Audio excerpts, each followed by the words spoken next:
Saint George and the Dragon. Long, long ago, before the things that happened were written down in history books, a spiteful fairy came into the castle of an English king. She saw a beautiful baby boy, the king's little son, lying asleep, and, out of mischief, she ran away with him and left her own ugly little fairy baby there instead. But when she had stolen the baby, she could not be troubled to take care of him. So she laid him down in the furrow of a ploughed field. Soon a plowman, with his horses, came that way. He was a kind man, and he lifted the baby up off the cold brown earth and carried him home to his cottage. He called him Jorgos, and brought him up as if he were his own boy. When Jorgos was a big boy, he did not care to be a plowman. He wished to be a knight and fight for people who were not as strong as he was. So he went to the court of the fairy queen, and she took him for one of her knights. She called him George, and gave him armor all shining with silver and with a red cross on his shield and on his breast. You have heard the story of Una, so you know that it was George of the Red Cross who left the fairy court to fight for her and to be her knight. There was no sadder knight to be found in all Fairyland than George of the Red Cross, after the wicked magician had made him think that Una was false and bad. With a heavy heart he rode away from the magician's cottage in the grey dawn, with the dwarf sadly following him. As he went through the woods he met a knight riding with a beautiful lady in red robes that sparkled with jewels. The lady's horse was all decked out with gold, and from its bridle hung golden bells. Although she was so beautiful, she was really a wicked witch, who was never so happy as when she was making men fight and kill each other. When she saw George coming, she said to the knight with whom she rode, "Here comes a knight. You must fight with him." So the knight rode furiously at George, and George met him as fiercely, and both their spears splintered as they crashed against each other. Then, with their swords they cut and thrust and hacked. The knight cut through a piece of George's helmet by the fury of one blow, but George gave him such a stroke in return, that his sword went through the steel helmet right into the knight's head, and he fell dead.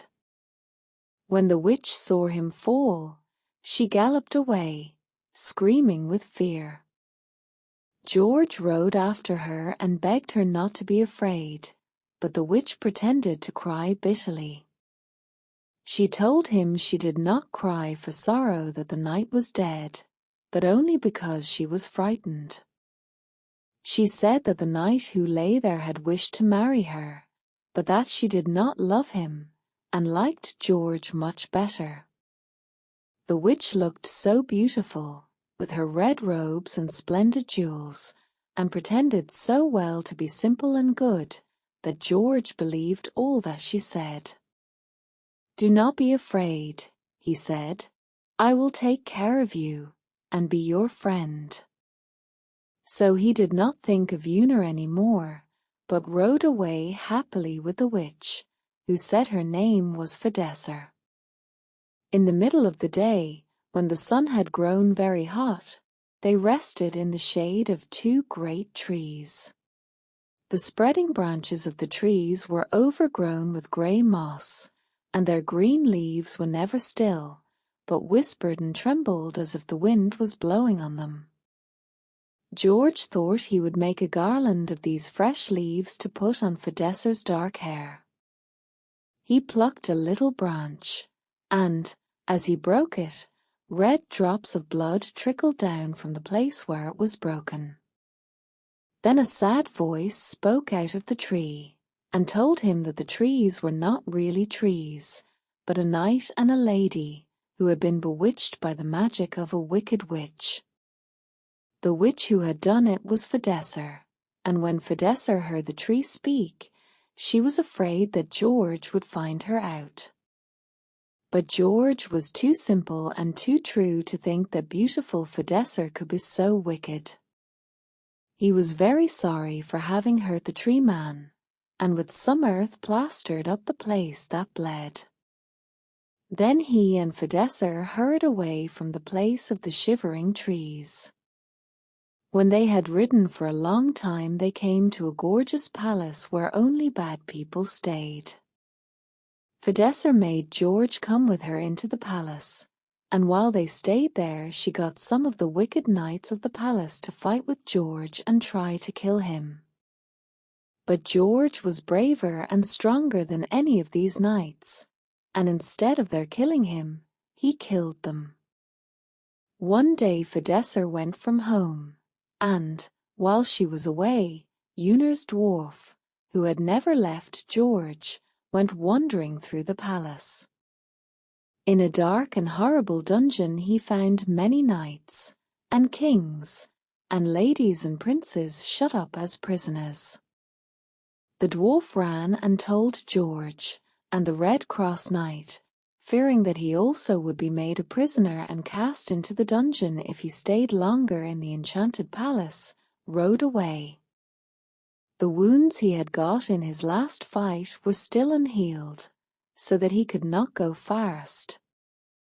When Fidessa got back and found him gone, she rode after him as fast as ever she could. When she found him, he was resting, with his armor off, on the mossy grass by the side of a sparkling fountain. He was peacefully listening to the sweet song of birds and to the tinkling water when Fidessa's red robes showed through the trees. She talked to him so cunningly that soon she persuaded him to think that she loved him very much and meant him nothing but kindness. Now the witch knew that the water of the fountain was magic water, and if anyone drank it, all his strength would leave him. So she made George lie down on the sandy gravel and drink. In 1 minute his strength all went from him, and he was no stronger than a tiny boy. No sooner had this happened than there walked out from amongst the trees an enormous ugly giant. In his hand, for a club, he carried a big oak tree that he had pulled out of the earth by the roots. When he saw George, he rushed at him like an earthquake, and smote him such a mighty blow that George fell fainting to the ground. Then the giant picked him up as if he had been a helpless little baby, and carried him away, and threw him into the darkest dungeon of his castle in the woods. Uner's dwarf, who had hidden in the bushes and seen all that happened, ran away, lest the giant should kill him. But Fidessa, the wicked witch, made friends with the giant, and he made her his wife. He gave her a robe of purple and gold to wear, and put a splendid gold crown on her head. And to make people more afraid of her than they were already, he gave her a horrible beast with 7 heads and a long scaly tail of brass to ride on. 4 months and months George was a prisoner in the gloomy dungeon. The light never came into it, nor any air. He was chained with heavy iron bands, and was given scarcely anything to eat or to drink. His face grew white and thin, and his eyes grew hollow. His strong arms became only skin and bone, and his legs were so feeble that he could not stand. He looked more like a shadow than a man. One day, as he lay on the floor of the dungeon, feebly moaning and longing to die, the door burst open. A knight in shining armor of diamonds and gold stood before him, and before George could speak to him, there ran into the dreary cell, like a sunbeam in the dark, his own beautiful Uner. Uner nearly cried for joy at seeing her knight again, and for sorrow because he looked so terribly ill. She told him that Prince Arthur, the knight who had saved him, had cut off the giant's head, and slain the seven-headed monster, and made Fidessa prisoner. Then Prince Arthur tore off Fidessa's robe of purple and gold, and her golden crown and all her sparkling jewels. And all her beauty faded away, and she looked like the hideous, wicked old witch that she really was. George shrank away from her in horror, and wondered how she could ever have made him forget Una, or have made him think that she herself was good and beautiful. And Fidessa, frightened at being found out, ran away and hid herself in a dark cave in the lonely desert. Then Una took George, who was now no stronger than a little child who has been ill, to an old house not far away from the giant's castle. It was called the House of Holiness. There lived there a good old lady and her 3 good and beautiful daughters, and they helped Una to nurse George until he grew strong again. And as he grew stronger, from the rest and their care and the dainty food they gave him, those ladies of the House of Holiness taught the young knight many things. He learned to be more gentle than he had been before, and never to be proud nor boastful, and to love nothing that was not wholly good. He learned, too, not to hate any one, nor to be angry or revengeful, and always to be as generous and as merciful as he was brave.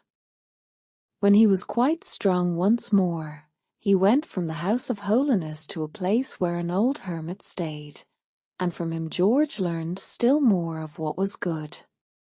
George had always thought that he was a fairy's son, but the hermit told him the story of how the bad fairy had stolen him from his father's castle when he was a baby.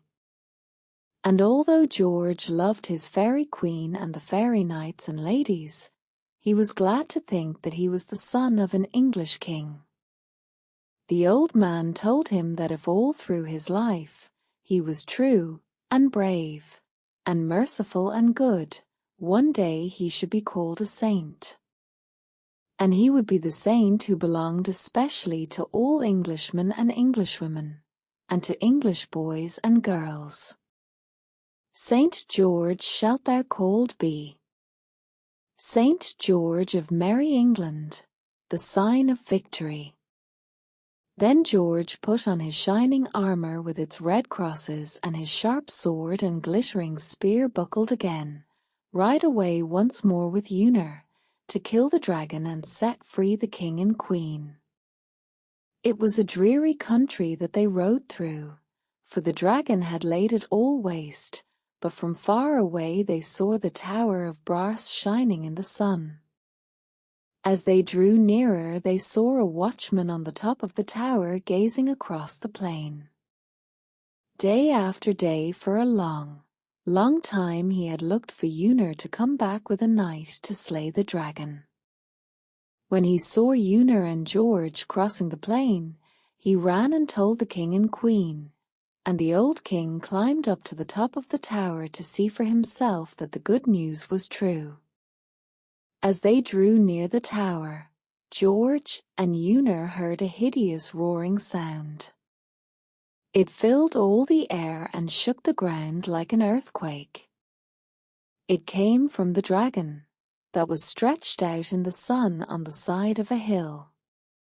When it saw the knight in gleaming armor riding towards it, it roused itself joyfully up to come and kill him, as it had killed all the other knights.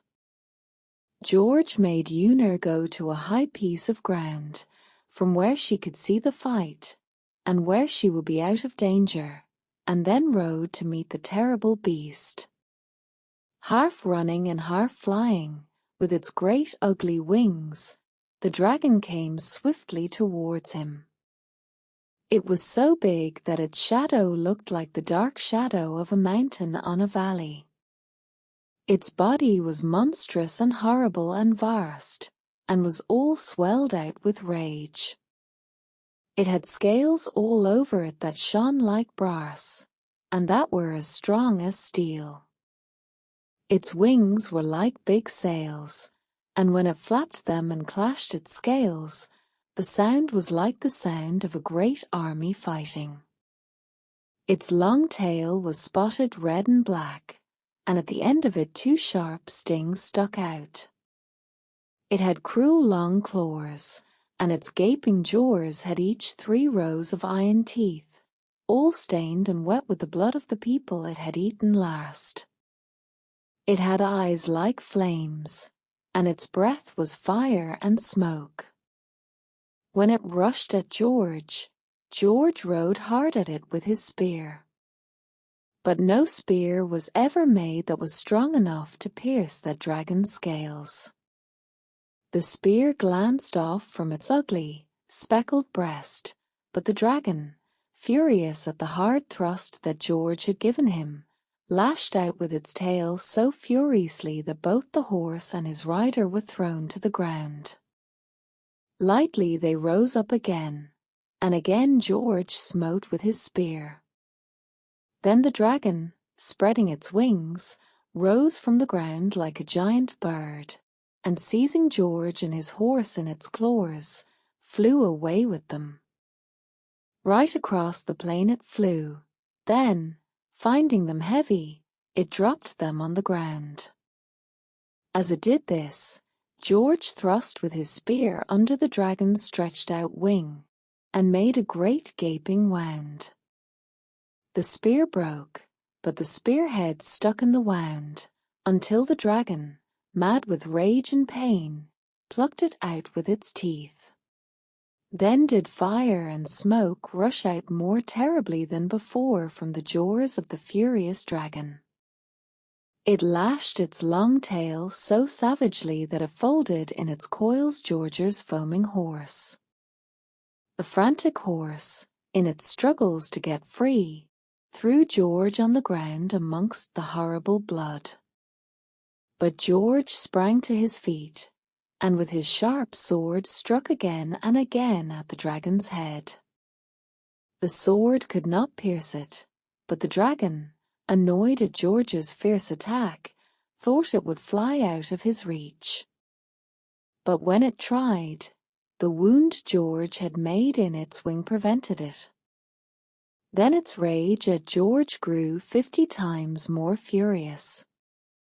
It roared till the whole land shook, and it sent out from its inside such blazing flames that George's face was scorched and his armor grew so hot that it burned into his flesh. George was so tired and so faint and sore that when he was burned as well, he feared that the end had come. The dragon saw his faintness, and smiting him a tremendous blow with its great tail, it threw him down, and George fell backwards into a pool of water. Now this pool of water was a magic spring. When George fell into it, all his faintness and weariness vanished. Una, who feared he was dead, saw him spring out of the water even fresher and stronger than he had been at the beginning of the fight. The dragon could not believe its eyes, and thought that George must be a new knight who had come to fight it. Before it had got over its surprise, George struck its head so fiercely with his sword, which still dripped from the magic water, that he made a great wound. The dragon, roaring like 100 lions, struck at George with the stings on the end of its tail. One of them went right through George's shield, and through his armor, and firmly stuck in his shoulder. Though George was faint with the pain it caused, he hit the dragon's tail such a blow that he hewed off 5 joints and left only the ugly stump.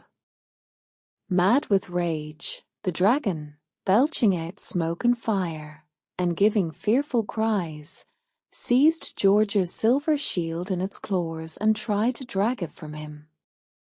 Again and again, and yet again, George struck at it with his sword. At last he hit the joint and cut the paw clean off. Even then, so tight was the grip that the claws had got, that it still hung bleeding from the shield. Then was the dragon's rage so frightful, that the flames and smoke from its mouth were like the flames and smoke that pour out of a burning mountain. All the sky was darkened, and as George shrank back in horror from the burning, choking, smelling darkness, his foot slipped in the mire, and he fell. Now there grew in that land a magic tree, all hung with fruit and rosy apples. From the trunk of the tree there flowed a little stream of sweet balm that could cure even deadly wounds and make weak people strong. The dragon was afraid of this tree and its magic stream, and dared not go near it. All night George lay as if he were dead, and Una, on the hillside, waited with a heavy heart for morning to come. He lay so close to the magic tree that the dragon dared not come near him, but it thought that he must have died of his wounds. When the black night had rolled away and daylight spread over the land, George arose from his sleep. His wounds were all healed by the magic balm, and he was stronger than before. When the dragon rushed at him with its great fierce mouth gaping wide, George thrust his sword down its throat and wounded it so terribly that it rolled over like a huge mountain in an earthquake. The ground shook as it fell, and the last breaths that it drew stained the beautiful morning sky, like smoke from a furnace. At first it seemed to Una too good to be true that the dragon was dead. But when the last of the black smoke had cleared away, and the monster lay quite still, she knew that George had won the fight and slain the dragon. The watchman on the brazen tower had also seen the dragon fall, and so the king had the gates of brass, that had been closed for so long, thrown wide open. With sounds of trumpets and shouts of joy the king and queen and their people came out to greet George and Una, and to thank George, who had saved them and their land from the horrible dragon. The people crowded round the dead body of the monster. The children wished to look at it closely, and when a bold little boy took hold of its claws, his mother screamed with fright, and dragged him back. So long had they been in terror of their savage enemy, that even when it lay dead they still feared that it might do them some harm. The dragon was dead. There never was a happier wedding than the wedding of Una and George, nor was there ever any bride more beautiful than Una. Her dress was spotless, like a white lily. It was not made of silver nor silk, yet like silver and silk it shone and glistened. Her golden hair hung round her happy face, and her face was like the freshest flower of May. Fairy music rang through the air, and there was nothing but happiness in the land on the day that Una wedded brave George of merry England.